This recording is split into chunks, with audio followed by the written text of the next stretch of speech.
O reino de Kukasha, sob o governo do rei de Ku, é reconhecido como o pioneiro entre os reinos estabelecidos no mundo de Duzet. Ao longo de décadas, sua soberania se estendeu por todo o território, exercendo um domínio absoluto. Segundo registros históricos, o rei de Ku se inspirou no governante do primeiro reino da Mesopotâmia, o renomado rei Sargão de Acádia. Gradualmente, Kukasha expandiu seus domínios, enriquecendo-se cada vez mais, ainda que à custa da miséria que assolava o restante de Duzet. Contudo, em certo momento, um grupo de dissidentes localizados na região dos Balaios das Loucas se insurgiu contra o reinado de Ku, fundando seu próprio reino, conhecido como o Reino dos Balaios, com o rei Suppiluliuma como governante. Essa cisão marcou o fim da hegemonia do rei de Ku de Kukasha, dando início a um período de intriga e conflitos entre os dois reinos. A ascensão do Reino dos Balaios representou um desafio significativo para a autoridade de Kukasha. As disputas territoriais e políticas entre os dois reinos deram origem a um cenário de rivalidade e hostilidade. As batalhas entre as forças de Kukasha e dos Balaios marcaram um período de incerteza e instabilidade para Duzet. O rei Suppiluliuma emergiu como uma figura de resistência, liderando seu povo em busca de autonomia e liberdade. A divisão do território entre os dois reinos marcou uma mudança significativa na dinâmica política de Duzet. As intrigas e batalhas entre Kukasha e os Balaios das Loucas moldaram a história de Duzet. A rivalidade entre os dois reinos influenciou as alianças e conflitos na região, resultando em um período de instabilidade e agitação.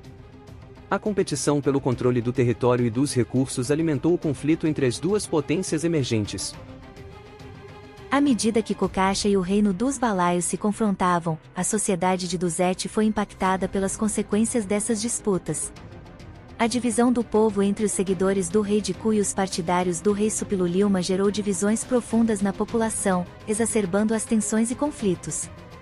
As batalhas entre os exércitos dos dois reinos deixaram marcas indeléveis na paisagem e memória de Duzet. No meio desse cenário turbulento surge a figura do profeta Totolon de Lalosprega, invocado pelos deuses e incumbido da missão de criar um reino central pacificador e soberano sobre os demais, que se tornaram entidades federadas. A intervenção desse profeta sugere uma tentativa de restaurar a paz e a estabilidade perdidas em meio aos conflitos entre Kukasha e o reino dos Balaios, promovendo uma nova ordem que busca unificar as facções e restabelecer a harmonia em Duzet. Homens e mulheres dos Balaios, escutem bem, pois este é o nosso momento. A terra sob nossos pés não é apenas solo, é a memória dos nossos ancestrais, o futuro dos nossos filhos e a prova viva de que somos livres. Kukasha acredita que somos fracos, que nos ajoelharemos como cães famintos. Mas nós não somos cães. Somos leões, cujos rugidos ecoam pelos vales e montanhas. Homens de Kukasha. Vocês já sentiram o gosto da glória, e sabem o peso da responsabilidade que carregam. Os Balaios ousam erguer muros contra nós, mas saibam disso, nenhum muro pode resistir à força de um exército movido pelo destino.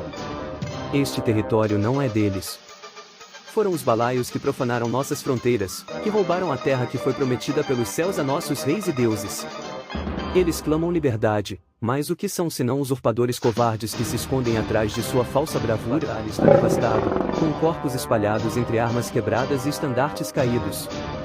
Uma luz dourada rasga as nuvens, uma figura imponente surge caminhando pelo campo, é o profeta Totolon de Lalosprega, enviado pelos deuses para pôr fim a essa injusta batalha contra o povo do mundo de Duzet. Filhos de homens, escutem os ventos que trazem a vontade dos deuses. Este derramamento de sangue não agrada aos que vigiam os céus e os alicerces da terra. Kukasha e Balaios, vossas guerras só alimentam a destruição, quando poderiam ser sementes para a prosperidade. Os deuses de Kukasha e os de Balaios não são inimigos. São irmãos antigos, e suas bênçãos não devem ser usadas para propagar o caos. A terra de Balaios foi consagrada pelos ancestrais deste povo, assim como a de Kukasha foi feita para seus reis. Os deuses declaram: os Balaios têm direito de viver como um reino soberano, livre das correntes da submissão. A paz foi selada, sendo espantosamente admirada pelo ministro da Defesa dos Balaios e 2 de seus oficiais de gabinete. Enquanto isso, o general Baiacu das Forças de Segurança de Kukashar olha desoladamente os estragos da guerra. Felizmente acabou. O reino dos balaios é agora nação livre e soberana. Que reine a paz.